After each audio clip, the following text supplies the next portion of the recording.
Mi sta inseguendo Zlatan, ho un po' paura.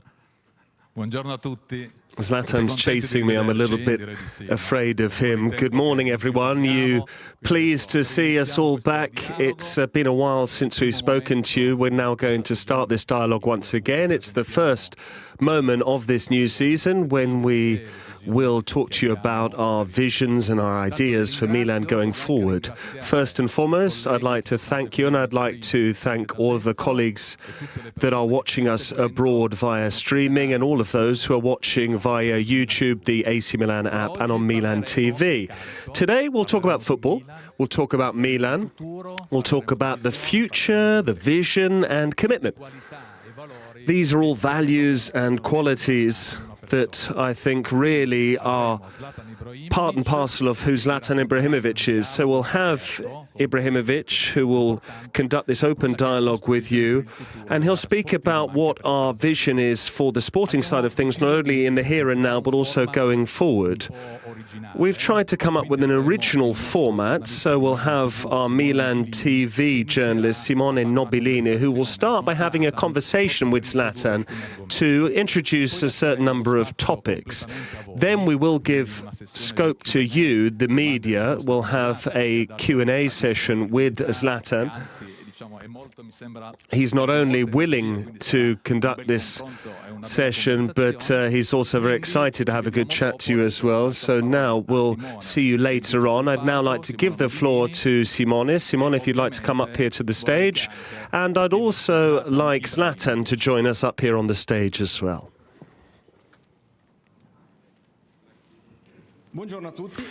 Good morning, everyone. Let's wait for Zlatan to join us on the stage. Good morning. Good morning, everyone. Welcome along. There he is,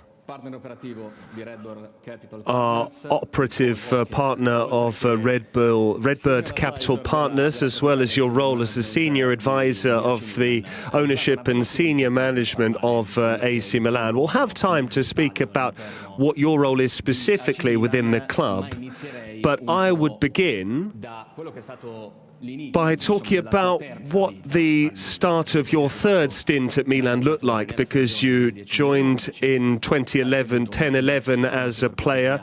You won the Scudetto and the Super Cup immediately, and then you came back in the 2019-20 season.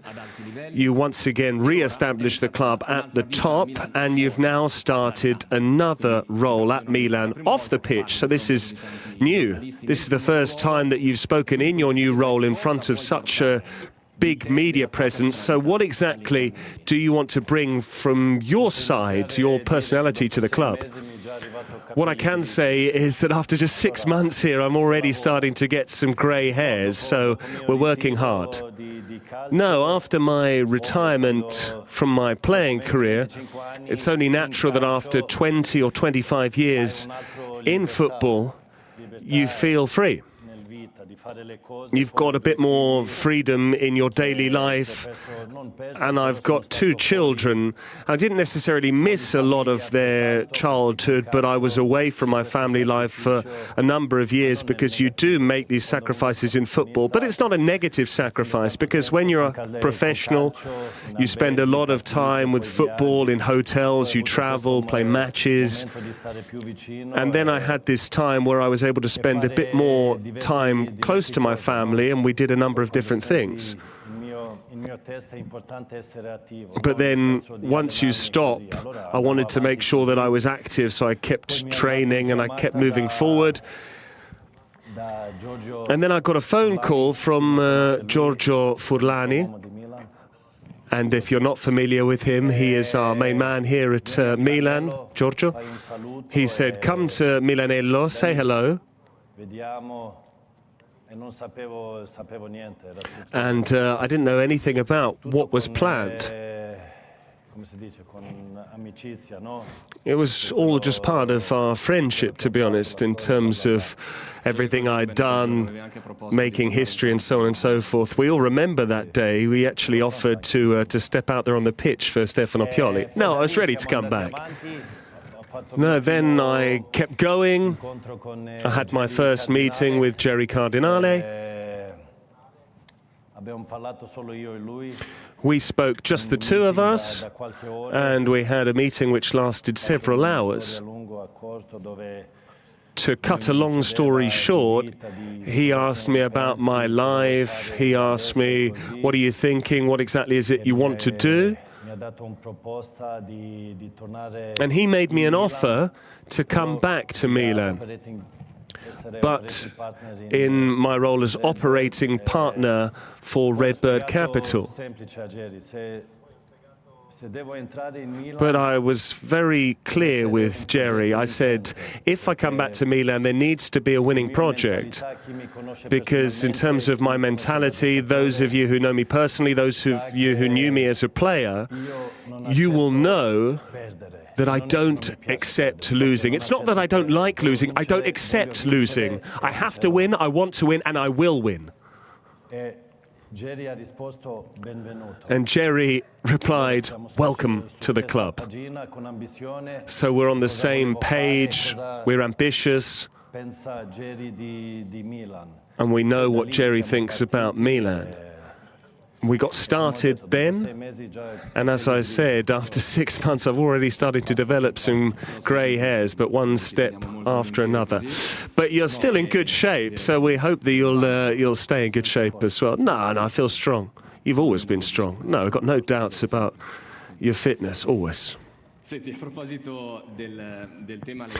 of which, talking about Jerry Cardinale, you've already introduced him, you've brought him up, you've spoken about the ownership group's ambition. Was that what struck you most about Jerry Cardinale in your first meeting with him, and indeed in the meetings you had subsequent to that with Jerry? What was it that struck you the most about him? Jerry and I spoke a great deal before we actually started this adventure, this third spell at the club, as you described it here for me at Milan. I got to know him as a person. We speak the same language. We think along the same lines. Jerry is a winner. Because when Jerry works with Milan, it's personal. He wants to make it. He wants to do things his way. He's got a very strong, clear ambition. He wants to come up with a winning project, not only for the here and now, but over the long term.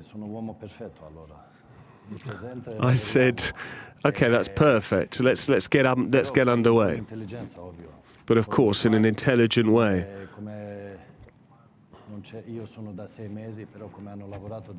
I've only been here 6 months, but the way they've been working for the last 2 years, that's how we got started. But we really are ambitious. But now, let's come specifically to your position within not only the company Redbird, but also AC Milan as a club. As a player, you were a striker who not only scored goals, you could do everything.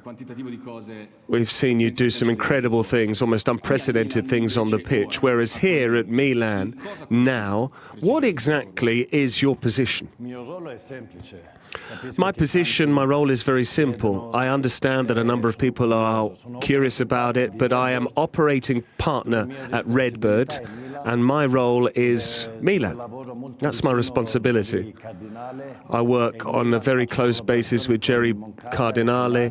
I work with Moncada and Furlani. I do a bit of everything from Casa Milan to Milanello and Vismara, where the youth academy is housed. It's not a one-man show. Everyone's important, and everyone has their own roles and responsibilities. Because just as there's a team working on the pitch, there's also a team above the team. It's very simple, no? Yeah, very simple. A short time ago, we also spoke about how Milan have managed to re-establish themselves at the summit of the Italian game after a few difficult years. When you came back, the club got back in the Europa League. That's your second stint. Then 7 years from the previous time, Milan were back in the Champions League, the 19th Scudetto, and a Champions League semi-final. But what's the next step now? What do you now need to achieve? Because after the runners-up finish in the last season, the fans, a bit like you, are perhaps not happy and they want a bit more. No, the next step is to strengthen the team.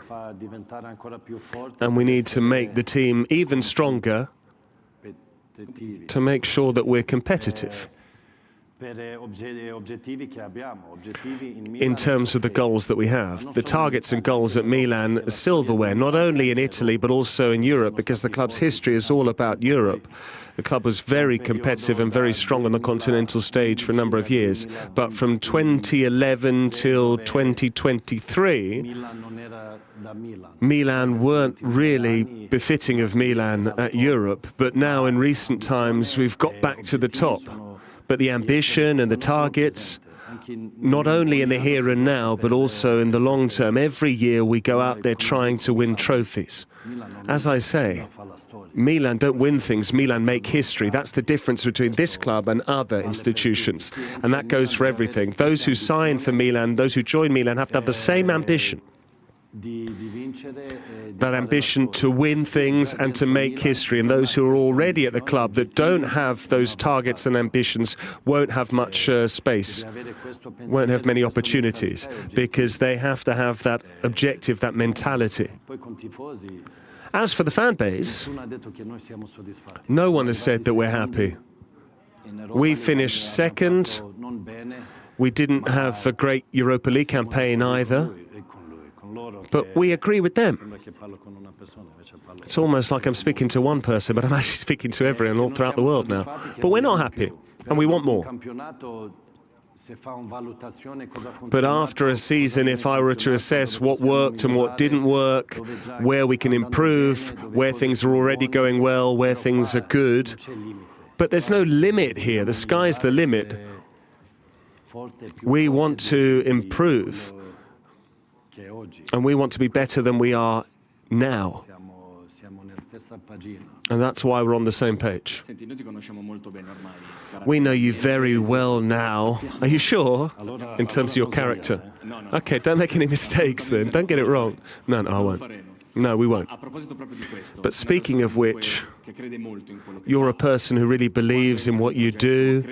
When you start a project, you really believe in that project because you're fully involved and committed. And what is it about this project that makes you so optimistic about the club's future? No, I'm very optimistic. I'm very positive. We have a young senior management group. They're very hungry. They want to make the difference. We have our strategy, our ideas, the plan that we're following. It's not simply because you lose one game that then you start to panic and you make wholesale changes. No. We really believe in what we're doing. It's all under control. And we are following the strategy that we've come up with. The future is very positive.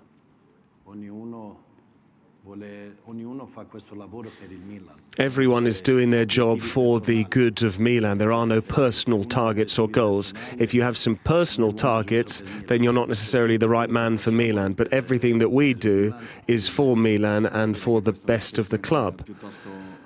I think that's a very clear statement you've just made. But not in... No, talk is cheap. I don't want to make proclamations here or make promises that I can't necessarily keep, or step up in front of the cameras and say this, that, or the other. We actually want to prove that we're working day in, day out. Even if we're quiet, that doesn't necessarily mean that we're not working. On the contrary, we're working day in, day out. And it's not a talk show or a podcast. When we have something to say, when we have a message to convey, just like on this wonderful day, we will communicate. And often, silence means hard work. The quieter you are, the more dangerous you are. We'll finish with this first portion of our chat before we then give the floor to the Q&A session from the media members here. And we would like to give you the floor because you have an announcement to make in terms of who's going to be the new head coach of AC Milan as of the 2024-25 season. Before I start, I want to say a big thank you to Stefano Pioli for everything that he did for Milan on behalf of the club, on behalf of the ownership, and from me on a personal level because I had him as a player. And I also worked with him on the other side of things as well. What he did for Milan will go down in history. As I said, Milan don't win things, Milan make history. If you look at former players and former coaches, the ones that you remember are those who made history. And in order to make history, you need to bring silverware. And that's why I'd like to thank Pioli. He deserves all of the praise and compliments that he got, and he will have. As for the new AC Milan head coach, it will be Paulo Fonseca. We have really studied things very closely. We've come up in terms of the criteria, in terms of what we're looking for, what we want.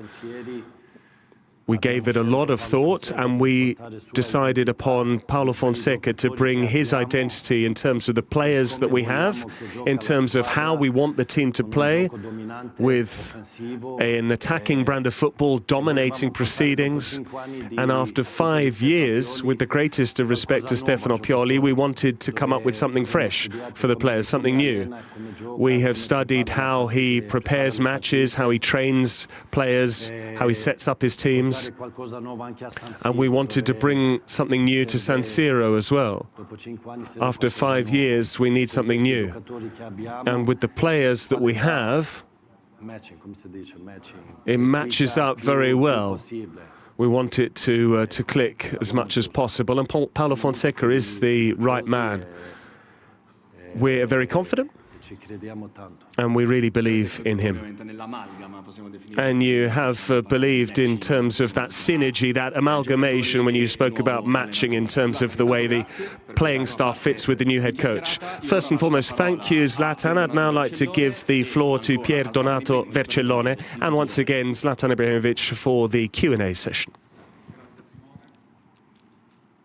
Grazie Simone. Sei sempre molto bravo. Thank you, Simone. You always do a great job. Right, let's start with the questions. There are so many of you. I'd like to thank you for all attending.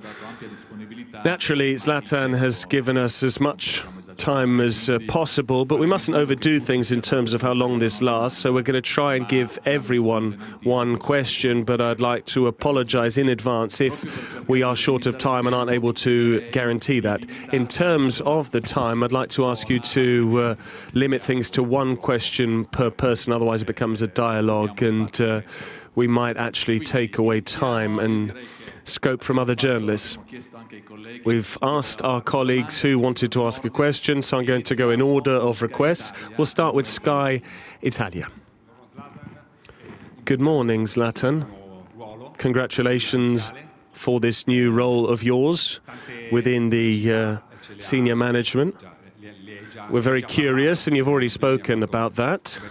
Nobilini did a good job on that, so I'd like to come to the here and now. You've spoken about the choice of the head coach, but you also said that you want Milan to be more competitive, to be at the top of the game, not only domestically, but in Europe. In terms of the priority in the transfer window, it feels like your priority is a centre forward. So how far along are you in terms of negotiations for Joshua Zirkzee? And does Joshua Zirkzee remind you of a striker with your attributes, not only someone who's a goal scorer, but also a very technical centre forward? Is that why you really like him, and is that why he is your primary target at the top of the pitch? If we're talking about a team, if we're looking at things from a year ago, when my teammates and my colleagues did a great job in terms of signing 12 players, they did an excellent transfer window in a very short period of time.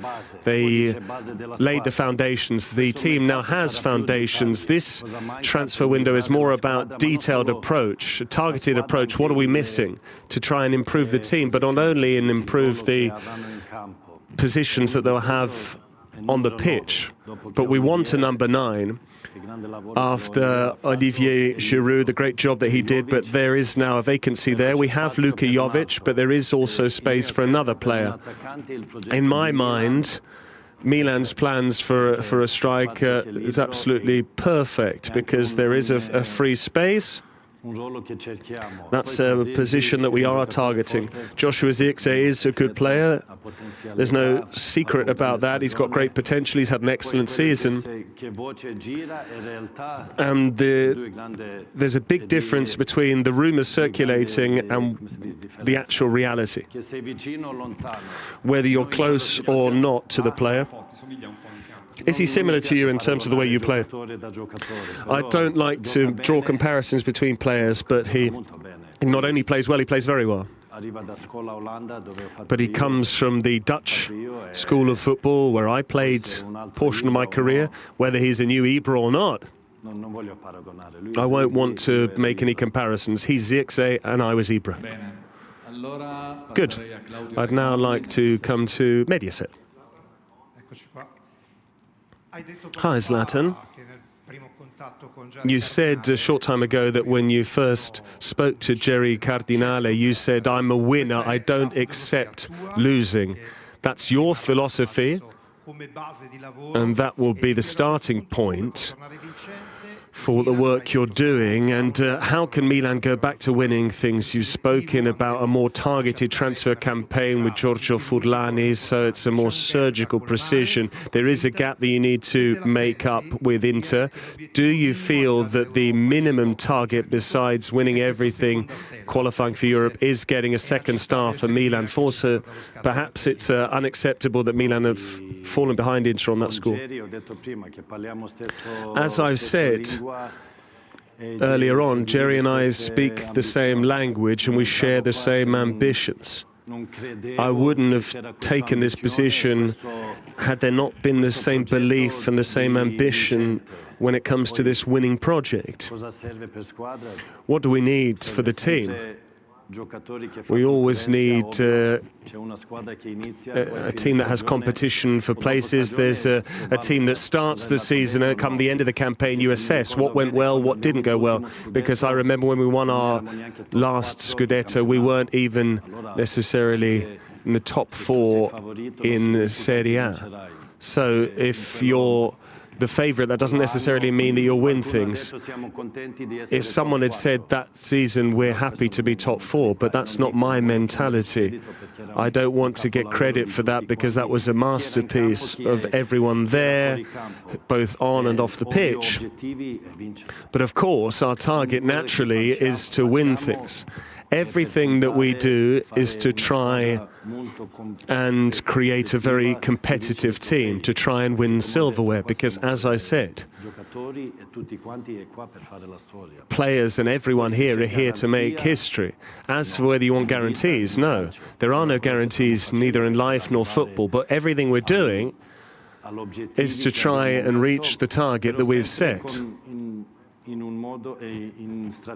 But we always do so as part of the strategy we've come up with. We want to do things in an intelligent way. We want to be smart, as we have done up until now. We're not here to simply flex our muscle to show that we can spend more than everyone else.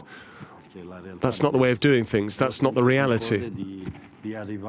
But we want to get there eventually.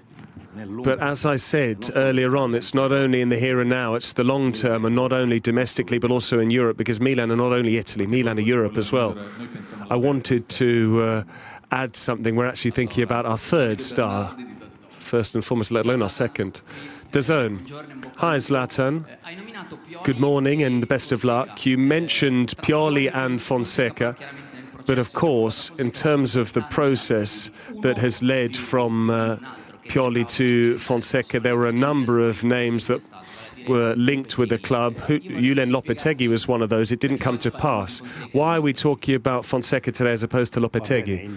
Okay, but there was a different coach every day in the papers. Moncada wanted one coach, Ibrahimovic wanted someone else, Furlani wanted a third head coach, Cardinale wanted a fourth tactician, the fan base wanted a fifth different coach.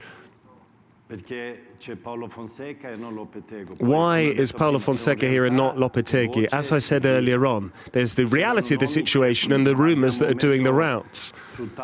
There were the names that we had on the table, and we debated and discussed those. We spoke about them and we gave them some thoughts as to what the best was for the team. And in terms of Lopetegui and Fonseca, ultimately we opted for Fonseca. Let's move on. Rai. Hi. Congratulations. For my suit, or? Thank you. Oh, you haven't said anything to me, though. No, it's my show, not yours. No, congratulations on your new position. Ibra, I wanted to ask you whether you've already spoken to Paulo Fonseca and what exactly the Milan Fonseca project looks like. What have you said to each other in terms of the targets, transfer targets, and so on and so forth? When we decided to move on from Stefano Pioli, we immediately began to think about what next season would look like, but with the greatest of respect to Pioli, we wanted to make sure he signed off in the best possible fashion because he deserved to for everything that he had achieved. If we've spoken to Paulo Fonseca, I think we have. Otherwise, it would be a little bit odd. We speak to him on a daily basis and we share ideas, strategies. Of course, he has his wish list when he speaks to us. And the strategy is to try and improve the team, both as a team and individually. That's also his strength. I think everyone knows that we also have an under-23 project, which will be very important for us. We want to try and link up the U23 side with the first team, and Paulo Fonseca's role will be very important on that score, because he is a coach who gives opportunities to young players. He also really gives those young players a lot of autonomy, and everyone needs to make sure that they take their opportunity and take their responsibility. But we are, of course, speaking about all the details, but in terms of the competitions we're involved in next season, we'll be involved on 4 fronts, 4 different competitions. But it's not only about the head coach, it's also about the team.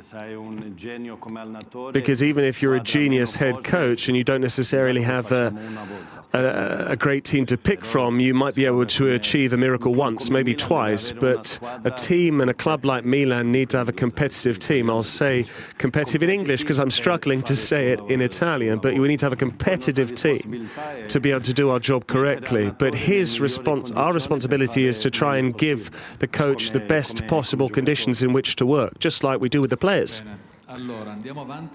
Let's move on. We'll give the floor to Carlo a little bit later on.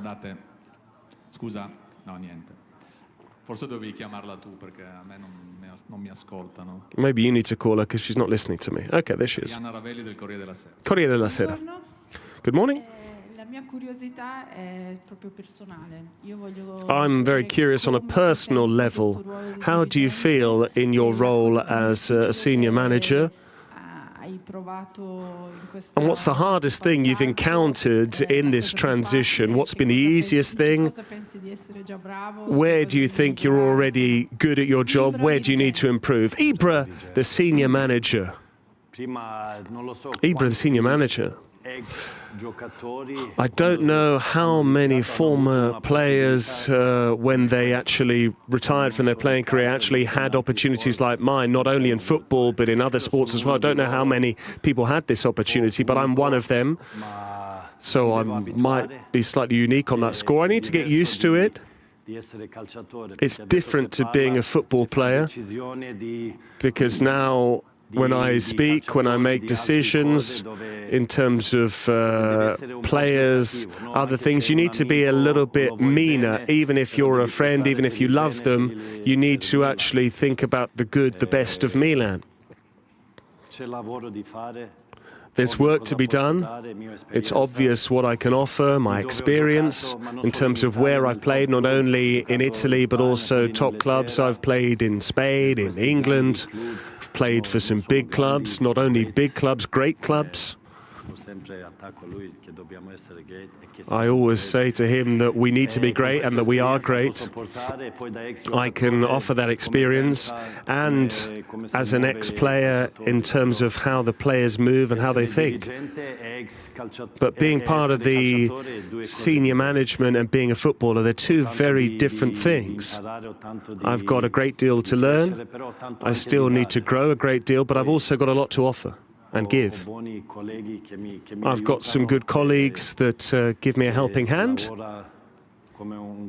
and we work as a team. We're a young group of individuals, and we're very hungry, absolutely. Gazzetta dello Sport.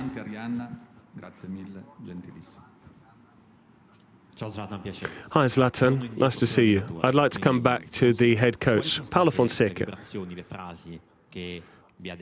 What has he said to you? What was it he said that actually convinced you? What stayed in your mind in terms of you ultimately making the decision and opting for Paolo Fonseca? And do you have a message for the fan base who were really clamouring for another head coach, Antonio Conte, for a number of weeks? Could you explain why you didn't go for Antonio Conte and why he wasn't the ideal person for this project? Okay. First and foremost, we studied what sort of coach we were looking at, what identity, what approach that they had in terms of their playing style. Once the name Paolo Fonseca came up, you know him as an individual face-to-face, but once we spoke to him close up, then you start to make your requests and vice versa, and we saw what he was looking for as well. And what really convinced us was just how ambitious he is. He's so willing to work hard, he's so keen to do well and improve. And when we made a decision, Milan have a head coach, they don't have a manager, it's different. As for the Conte situation, we didn't debate that because in terms of the criteria that we listed, with the greatest of respect to Antonio Conte, who's a great coach, he wasn't exactly what we were looking for. Repubblica. Hi Zlatan. Hi.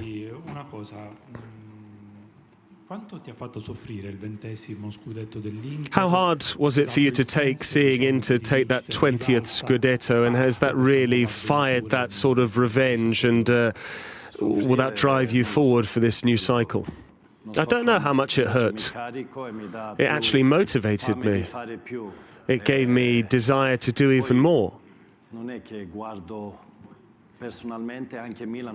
Personally, and here at Milan, we're not looking at other teams. A loser looks at other teams. Milan are looking at themselves, and we're looking at how we can make it to that level.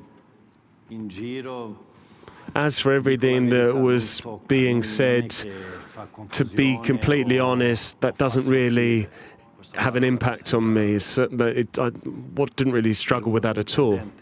I think that's what happens with a loser, not for someone who's competitive. But now you're speaking to a winner. It gives me motivation, it gives me the fuel to achieve even more. Thank you. Financial Times. Thank you.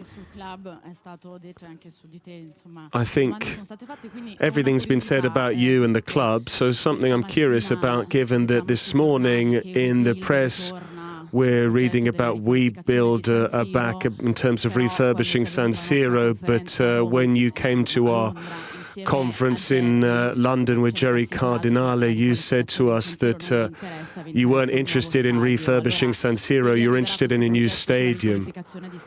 What do you make about the plans to refurbish San Siro? What would you say at the end of the month if this was to be submitted to you? Would you be open to dialogue?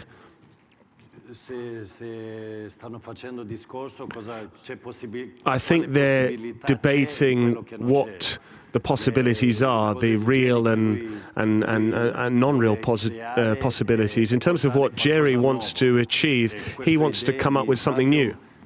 And the stadium idea, I think, for me, is ingenious, because the Milan fans and fans all over the world deserve a Rossoneri Stadium which has the wow factor, because when you step in there, you need to have a show putting on, and Americans know what they're doing when it comes to putting on a show in terms of marketing. I played for 2 years in the United States. They know what they're doing on that score.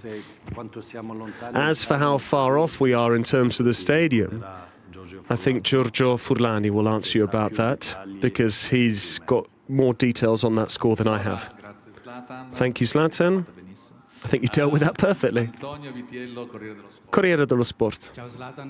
Hi, Zlatan. I'm over here. You said that Milan need to be a winning team. You want a winning team. Winning teams are those with top players. Top players like Mike Maignan, Theo Hernandez, will they stay part of this winning project at Milan? And another question, in which positions will Milan look to strengthen during the transfer window? Please don't ask 2 questions. I understand it's 1 sentence, but it was 2 questions in one, so I'd avoid that if possible. Oh, don't worry about that. Could you repeat those questions? Because I'm a little bit confused now. No, I'd like to summarize. Are Maignan and Theo staying, and in which positions will Milan act in the transfer market? Maignan, Theo and Leao will all stay at the club, because each of them have their own different positions, and they're some of the best players in their position in world football. And they have contracts with us, and they're happy at the club. They'll stay with us. We don't need to sell players to try and cause a domino effect in terms of bringing players in. Thanks to the superb work that Redbird have done over the last 2 years, we're able to sign quality players, improve the playing staff. As I said, a year ago, the club brought in 12 new players, I think. They laid the foundations for the team, because if I go even further back in time, the team that won the Scudetto wasn't favourite to win the domestic title that season, and it wasn't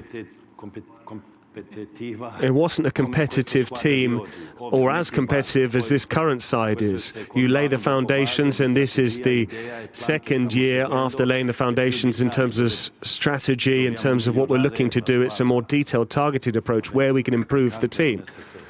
Okay, it's no secret that we're looking for a centre forward, that we're trying to sign a striker. I always say that the transfer window is ongoing day in, day out. We have a scouting system where they scout all over the world, that they submit reports from players on a daily basis. There are thousands of phone calls on a daily basis with agents offering players. There are also situations where people call you, the media, to try and push their clients' names, or to create a situation, or to finalize a situation. So the transfer market goes on day in, day out. In terms of finalizing a deal for a player, that's a process that we are conducting. And if things go well, if it's the right player profile, because what matters for us is the skill set, the player profile. Because if you look at the past Milan players, then that's the sort of profile that we're looking for. Those that have made history in the club, that have gone down as legends here. If you say to me a player that's the best player in the world, but is not necessarily, doesn't fit in with our profile, then that's not a player for us. That's the process we're conducting to try and make sure that we sign a player that they fit into the team, and that they can also improve everything. No, you need 2 Zlatans, no? Tutto Sport. Hi, Zlatan. Good morning. I wanted to ask you,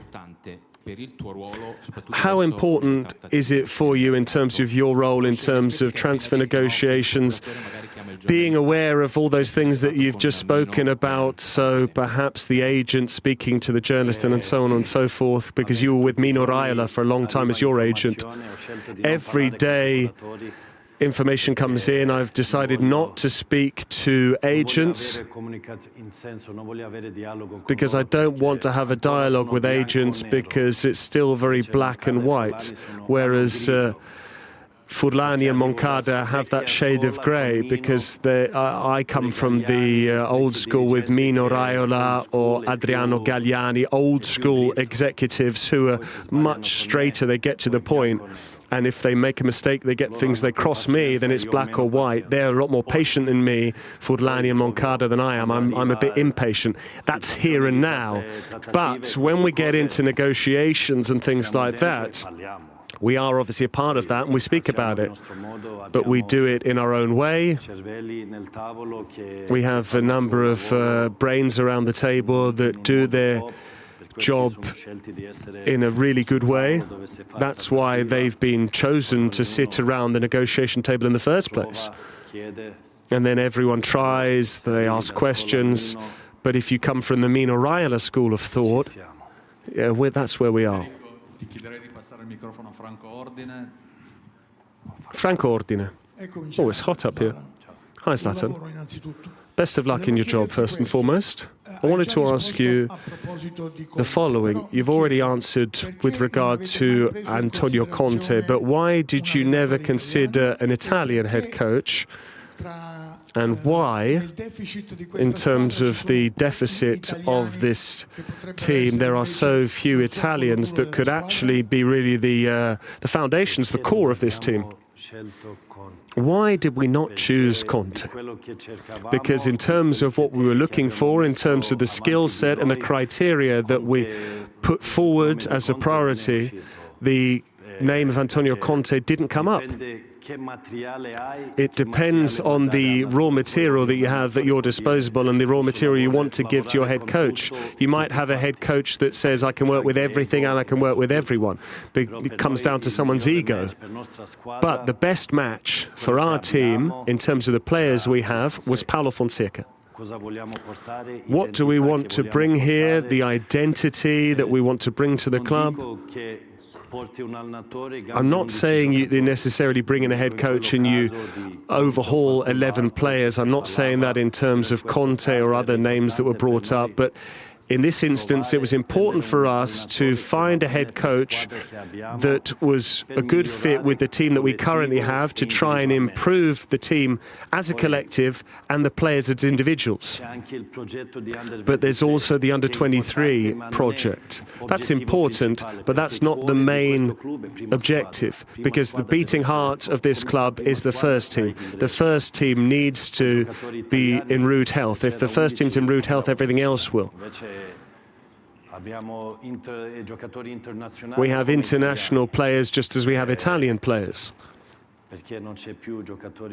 Why are there no longer any Italian players? There are. There are on the list of players that we're looking at. But at this moment in time, we have enough Italians. Unfortunately, none of them are in the Italian national team. I think Matteo Gabbia should have been selected for Italy because he really made giant strides, especially when he came back from Villarreal in Spain. He's a transformed player. And if there's someone that you want to recommend to me as an Italian player, then let's have a chat about it. You're not an agent, are you? You don't have a client that you want to push forward and give a nudge? Okay. La Stampa. Good morning, Zlatan. I'd like to ask you a question about Milan's strategy in recent years in terms of bringing down as much as possible agents' fees and commissions, and that's made waves in recent days with regards to the negotiations for Joshua Zirkzee. Do you share that strategy? Because in terms of morals, that's the right way of doing things, but are you not in danger of losing out on some players which might be useful if you adopt that approach? When you talk about negotiations and situations, it's obvious. Everyone asks or creates situations where they think the club is under pressure and they want to exploit that situation. But as I've said, it needs to be okay for us. We need to say that's fine. But it's not only the third party. It's a negotiation. It's back and forth. It's not charity. It needs to go well for the club. It needs to be in the best interests of the club. And as we said, or as I've said, we try and spend intelligently. We try to work in a smart way. It's not rock and roll. Things need to be in the best interests of the club. And in terms of the value that we place on this situation, not simply because is this what you're asking, or if someone is asking or someone has asked. I'm not saying that someone has asked. These are all rumours that are doing the rounds. As I said, there are rumours and then there's the reality. And there's a big difference between reality and rumours.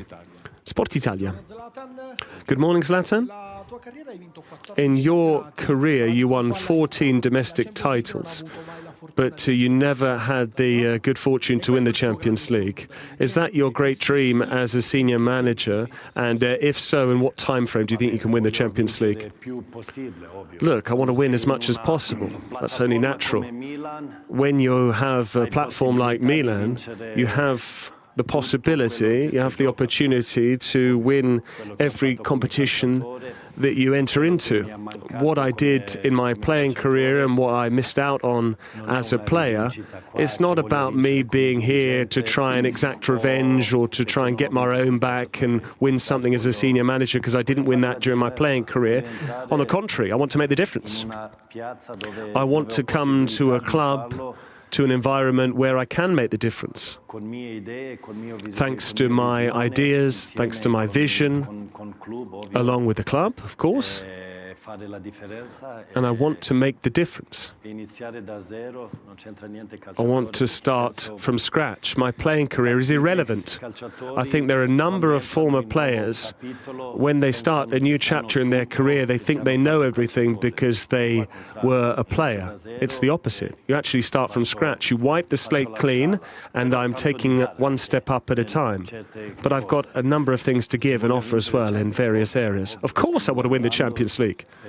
We are working to try and win every competition that we're involved in to make history at the club. As I've said, Milan don't win. Milan make history, and I'm part of Milan. Pietro? Milan News?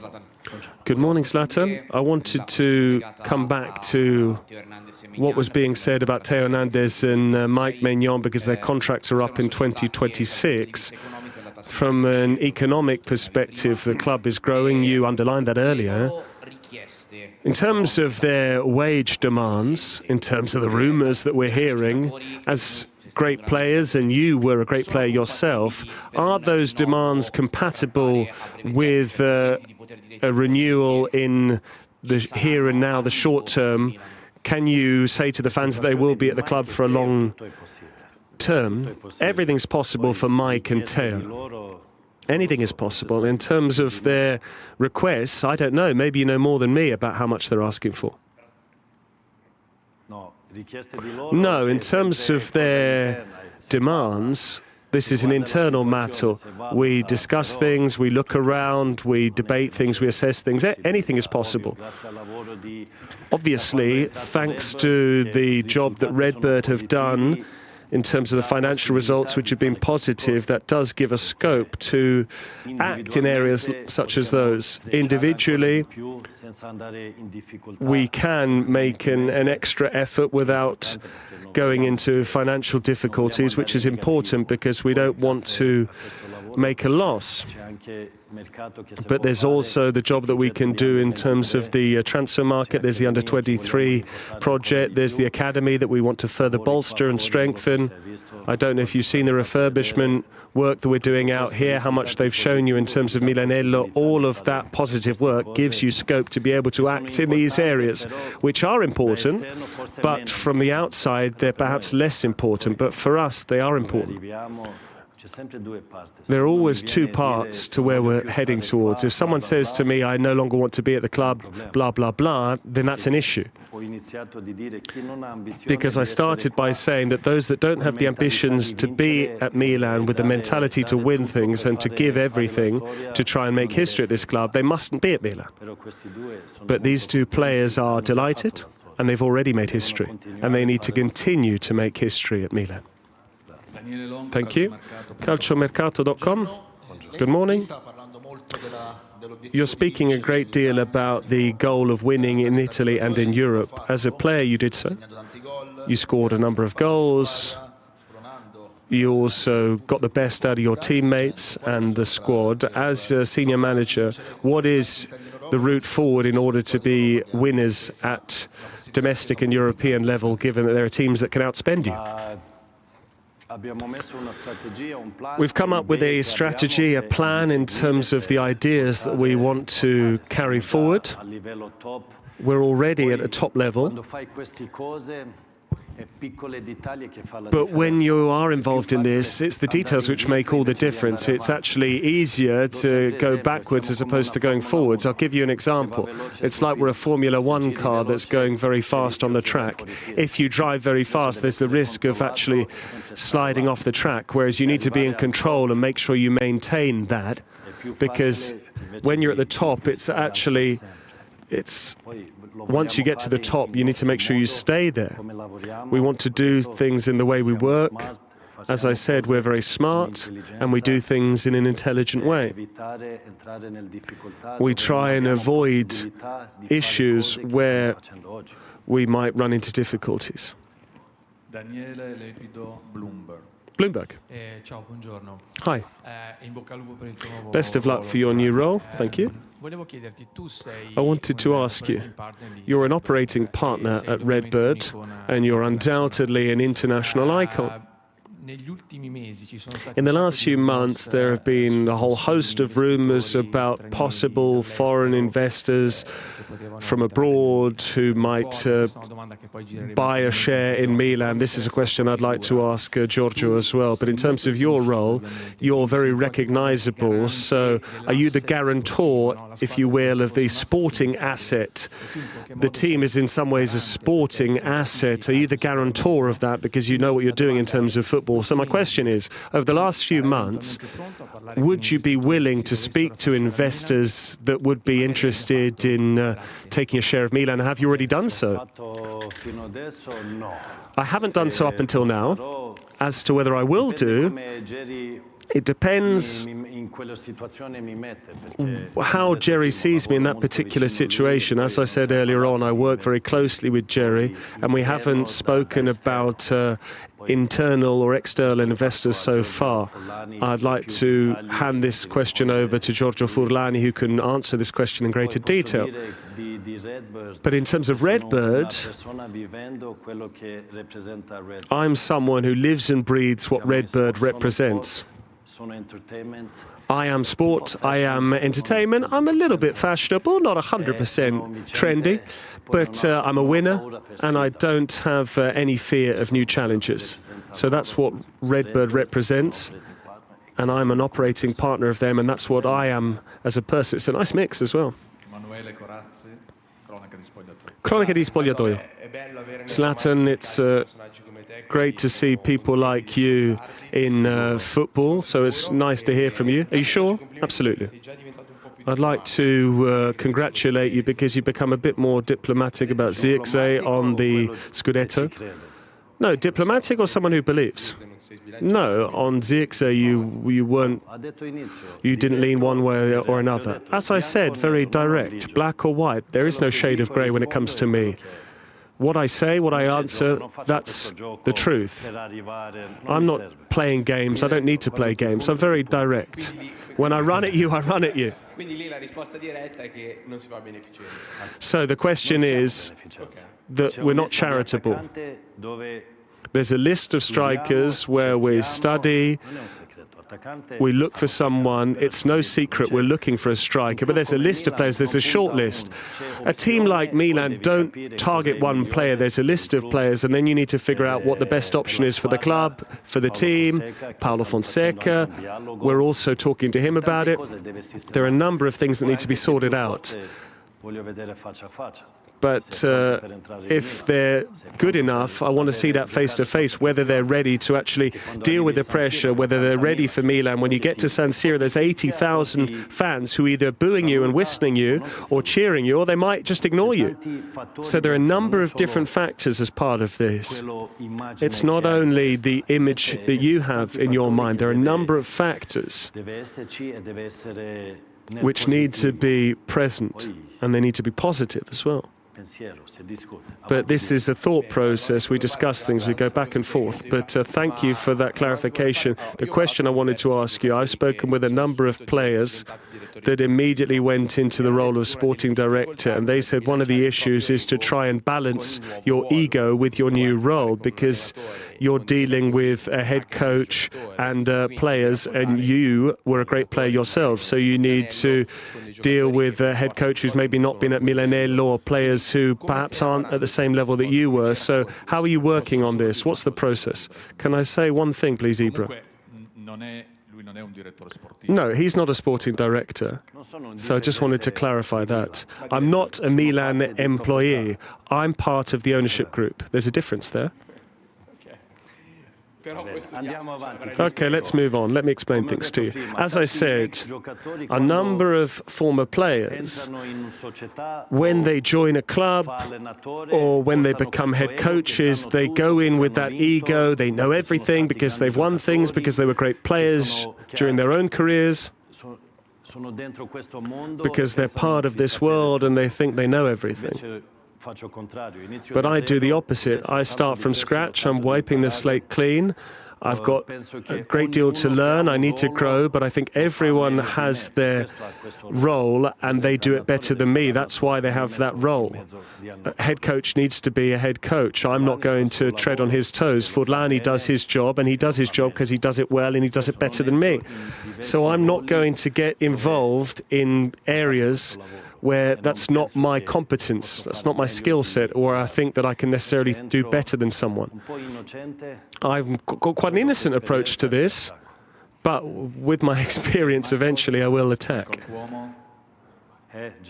Michael Cuomo. Right, Jeff? Jeff says I wake up angry and I go to bed on the wrong side of the bed as well. I wake up angry and I go to bed angry. No, you're tired now, so let's... No, I'm here for you guys. Good morning, Zlatan. Direct just as you like it. There have been a number of issues. Are you the guarantor for the fans? Why have you taken until today until speaking publicly? First and foremost, in order to speak, you need to have something to say. As I said, this is not a podcast or a talk show where I just talk and I make promises that I can't necessarily keep, or I'm false. You communicate when there's something to say, or there's something very solid or concrete or official. I know that in Italy you love to just keep on chatting in front of a TV camera and shows that you're important or less important. That's not the way I operate. That's not the way I work. When there's something to say, it'll be said. But here we work day in, day out. It is a tough time. I've just joined.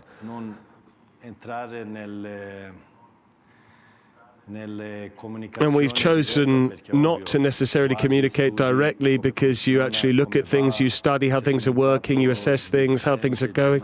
I think I came in December or January, it was around that period. But it wasn't my show. It's not a case of me stepping in and I sort everything out. That's not the way things work. When the going gets tough, of course, these things happen over the course of a season. But what matters is that we are united and that we're on the same page in terms of how to get better. And if someone goes out publicly and explains things and then it doesn't necessarily come to pass, that's not my way of working. But when you speak about the fans, as I said earlier on, we're not happy just as the fans aren't happy. I think things have gone a bit overboard over the last few weeks, because I remember where we won the Scudetto. The year before, we were playing behind closed doors. And we grew and developed, we worked our way up the table, but we didn't win the title that season. And then when we started playing in front of the fans again, we won immediately. That's why the fan base are very important for this team, because they give us additional strength. They've always done so, both when the going has got tough and both when the going has been good. So that's the strength of this, the fact that we always have the supporters behind the team to help us, and we need them. But if the fans aren't happy, neither are we. It's quite simple. Bonfanti? Hi, Zlatan. Good morning. I'd like to come back to the last thing you said in terms of the fans. You're now Italian, essentially, because you've been here for a number of years. You know Italian football inside out, and you know just how suffocating the pressure can be at San Siro. They either boo you or they don't, so you know that it's hard to lose 6 consecutive derbies in Milan. Watching Inter win the second star first is hard to take. How do you explain that to American owners? Because, of course, they experience sport in a different way. Can you bring together those 2 points, the fact you need to start winning again immediately, even though you've frequently spoken about smart strategy? You are looking forward, of course, towards the future, but the football of the future is also about the here and now, isn't it? When we talk about Americans coming into the Italian game, of course, you do acquire experience after a certain amount of time, and you start to realize what happens when you win, when you don't win, not only in football, but also on the outside in terms of your communication strategy, because there are 2 very different worlds. I can say that because I was at LA Galaxy, and I know how they work. It's a different world, and it's very different compared with how things work in Italy. And after a while, they start to acquire experience and they understand it a bit more. That's why they have people who know and who have experience of what it means to work in the Italian game, to work in Italian clubs, who manage things in the way they should be managed. That's why we have that mix between the Americans and those of us that are actually in Milan and are working with the club on a daily basis. Calcio Finanza. Hi, Zlatan. A question from an operational level in terms of how Furlana and Moncada work. I wanted to ask you, when you decide a budget or an investment that you're going to make on an individual player, whether you share in those discussions or whether you might actually advise them to spend bigger if you think the player is worth it in order to improve the team. How do you operate on that score? If I've correctly understood the question, you're asking me about the budget. No, I didn't understand the question correctly. I think if you'd like to repeat the question. So, you said I'm Italian, but maybe not 100%, 99%. I wanted to ask you how you actually decide how much to spend and how much to invest, and whether you actually advise how much should be spent. Everything that is made in terms of profits is then reinvested into the first team because we want to improve the first team as much as possible. Of course, we have the U23 side, which will require a certain budget, but the beating heart of everything that comes into the club in terms of the budget is allocated to the first team. Everything that we do is reinvested in the first team, because our main aim is the first team. Is that what he asked me? But he was also asking you whether you actually shared these decisions, whether you, Giorgio and Geoffrey actually share all of that. As I said from the start, I don't know how many different ways I can say it. At Milan, Moncada, Furlani, myself, we all speak together and then we make a decision on what's in the best interest of the club and Milan as a team. It's almost like some people don't agree with that, but that's the way it is. And then ultimately I make a decision, they follow me. You know, is that what you want me to say? And that might be my final press conference with you. Jeff knows who the boss is. Bressi. Pianeta Milan. Hi, Zlatan. I wanted to come back to the head coach. In terms of the choice of Paulo Fonseca, the fans have been a little bit riled up in the last few days. Do you think that Paulo Fonseca is a top-class coach? And what are the various aspects that could mean that he's the best possible coach for Milan? Paulo Fonseca is a top-class coach for us here at Milan. Otherwise, he wouldn't have been suitable for Milan. As for the fan base, what I can say to them is something new's coming in. We'll see a different brand of football to what we saw before, with the utmost respect for what his predecessor did. We will play a domineering, offensive brand of football, of course, while striking the right balance to defend as well, which is also important. There'll be a different mood and energy around the place. We'll have a different face on the head coach because one of the guys, the previous guy, was bald, and this guy's got a fine head of hair, but both of them are very smart, well put together individuals. So let's have 3 or 4 more questions to finish up. You need to forgive me. I know, but we've been going for more than an hour. Don't worry, I'll get to you. So there was a question. Sartori and Antonello Gioia. Hi, Zlatan. Could you be very quick with your question? You spoke about communication earlier on, but occasionally you communicate on social media, and often we ask what you want to say, what you're not saying.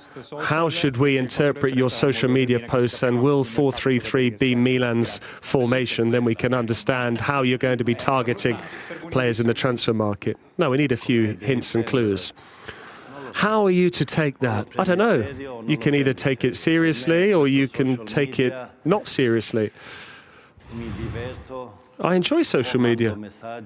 I either send messages or I send indirect messages. You never know. You need to be Inspector Clouseau to try and understand the situation. It's a bit like when you guys play games. You know, sometimes I might play some games as well, but when I play games, I reach more than 100 million people, whereas when you guys do it, I don't know how big your reach is. Do you want a 4-3-3 or do you want a 4-2-3-1? What do you want? Martin Sartorio. Hi, Zlatan. Milan have waved goodbye to a number of significant players, big players like Olivier Giroud and Simon Kjær. You've lost a lot of charisma, 2 big dressing room figures. Will you also sign some experienced players, maybe some older players because of that? Thank you for the question, because that's very important. That's another reason why we chose Paulo Fonseca, because the team will be even younger next season. And Paulo Fonseca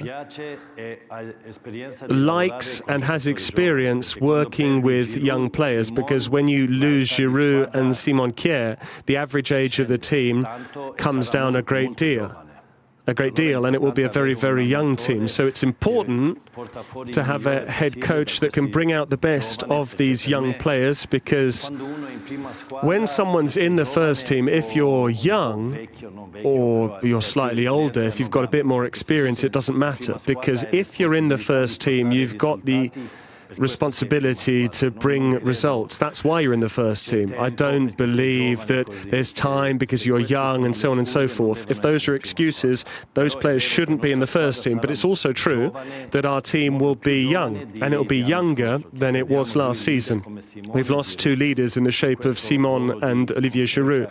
That's why Paulo Fonseca's role is very important. Hi, Zlatan. I'm over here. On a number of times you've said that Milan need to go back to being at the top of the game. On a scale of 1 to 10, how far are Milan off being a top-performing side in Europe, in your mind? If I say to you that we're not at the top of the game in Europe, but we made it to a Champions League semi-final 2 years ago, so there are ups and downs. It depends on the moment, but we want to have stability whereby we can fight and compete against the top sides in Europe. But it all starts on the domestic scene here in Italy. But we have a competitive team that can compete, but we want to strengthen the team and provide greater competition for places to the current playing staff so that we can get even more results. That's our strategy, but we always want to make sure that the player profiles are respected. That's significant. Another couple of questions. I apologize for those of you. We're going to finish up soon. Hi, Zlatan. I'm over here.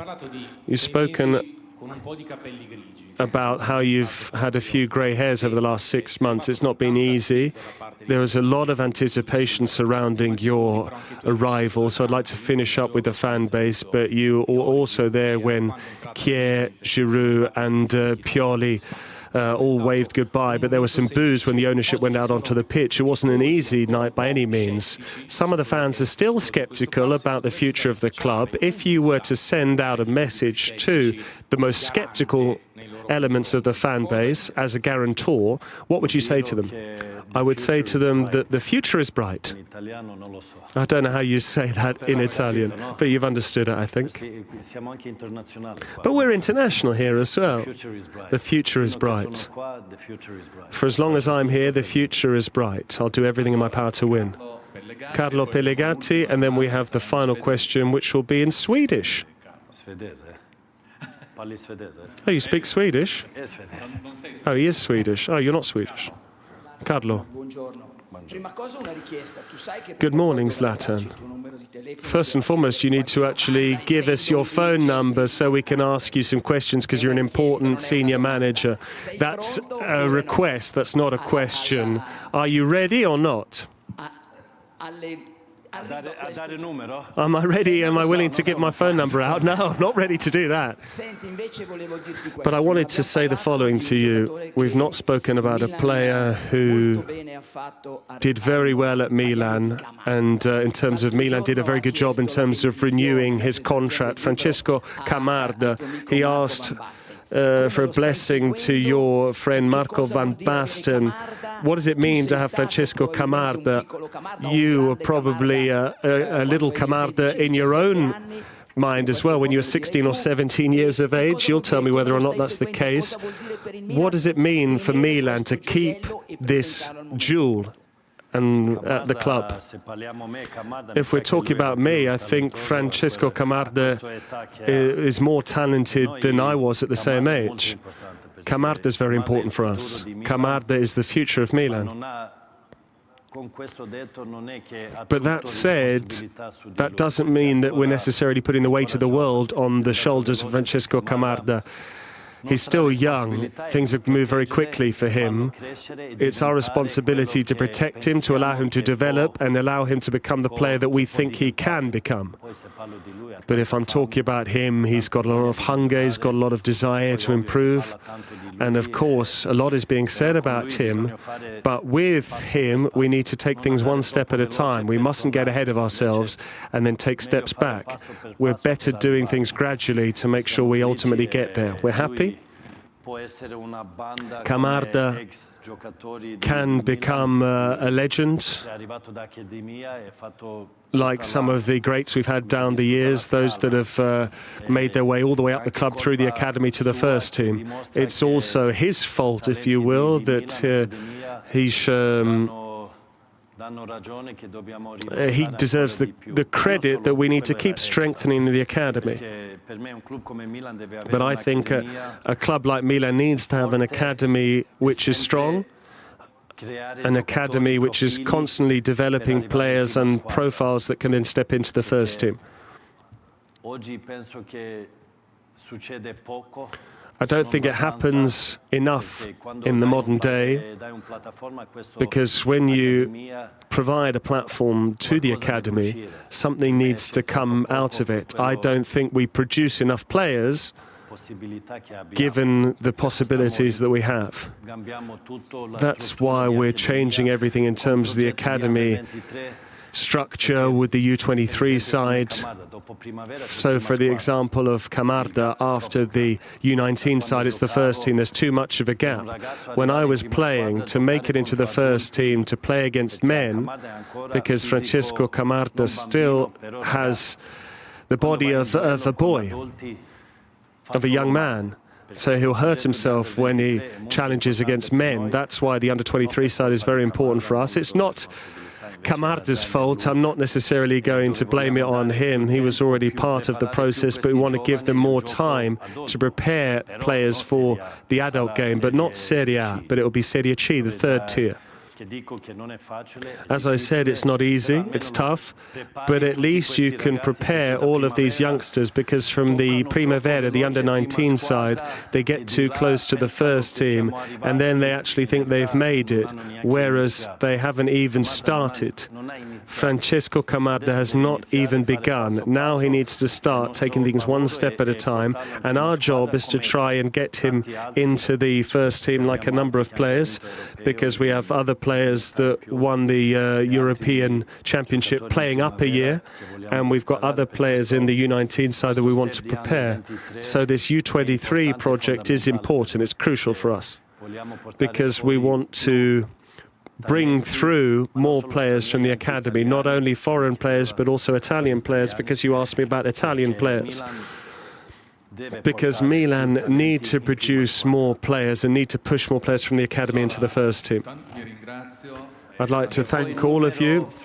And as for the phone number, I didn't have this relationship with you guys as a player, and I won't have it now as a senior manager. First and foremost, I know a number of people do this job of, favors. You scratch my back, I scratch yours, but I'm lifting a lot in the weight room day in, day out, so I don't need someone to protect me and when the going gets tough or when there's a negative time. But if I make a mistake, I'm the first one to hold my hands up and say I got it wrong, unlike other people. And I take the responsibility. I'd like to thank you all. I'd like now to give the floor to Nicola Miri. But given that you have to translate Swedish into Italian... Oh, I need another shirt.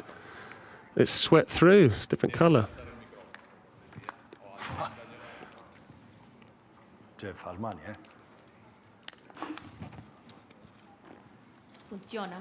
Is it working?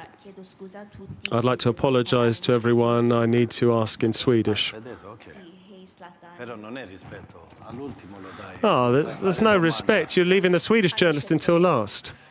Ah, they chose the order. I'm saying that's disrespectful.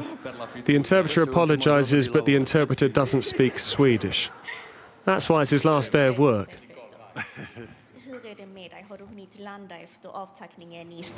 Yes. En gång till. Om du har hunnit landa efter avtackningen I Stockholm.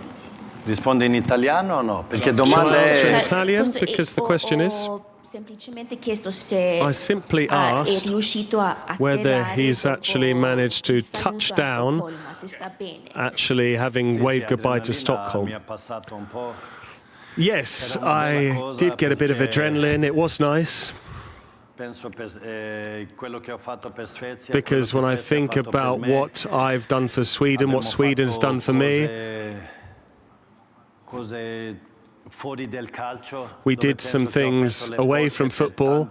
I think I opened the doors to the new generation, and now it's up to them to try and keep that door ajar and see what it is they want to do. Because when I started in Sweden, those who are familiar with my story know that it wasn't easy. But I had to battle against everyone and everything. I won that battle, and I broke down the door for the new generation and the generation to come after them. But I'm very grateful for what they did for me, and I was very emotional. I was actually a bit lower than a year earlier, because I was a bit more. It was a bit more shocking at my farewell from Milan. I still had the adrenaline coursing through my veins as a player, plus, the fans. It was very strong, the relationship between the fans and the player. And after at least a year, I was used to not playing, and I was happy. And personally, I will remember that day for the rest of my life. I'd like to say thank you very much to Zlatan. Oh, no, she's got another question. Oh, we could even spend all afternoon here. Okay, away you go. For Sweden. Jag har fler frågor, så fortsätt svara efter den här. Men var det liksom som att ett sår öppnades? För som du sa, du gjorde det här redan för 1 år sedan. Sen kom du tillbaka hem, du gjorde det hemma igen. Var det som att ett sår öppnades upp igen? Eller kändes det som att, okej, nu är en cirkel sluten, nu kan jag gå vidare? Jag översätter sen. Okej. Nej, jag känner att cirkeln är inte sluten, för den nya generationen ska ta det vidare och göra det ännu bättre. Jag kände bara att det var viktigt att få ett tack och liksom stödet och att man får en fin avslutning så det inte blir en question mark för resten av livet. Det var fint och vi gjorde det tillsammans, men ingen cirkel som slutar där, utan den ska fortsätta i nya generationen. Allora, direi che va bene così, Nicole. Okay, I think that's fine, Nicole. I apologize. So we finish up with Swedish. I'd like to thank all of you, and I'd like to say one more thing. This event was created for you guys. It wasn't done for us. But I want you to understand that it is very important to have this dialogue with you. Of course, having Zlatan here, as well as our other senior management figures that are available for questions. So I hope you appreciate the efforts we've made on that score, and that you continue to follow us. We'll have the after show this evening because Zlatan will come here later tonight. No, I'm joking, all jokes aside. We've got a light lunch now, so bon appetit. So thank you very much, everyone, and see you soon. Thank you very much, everyone.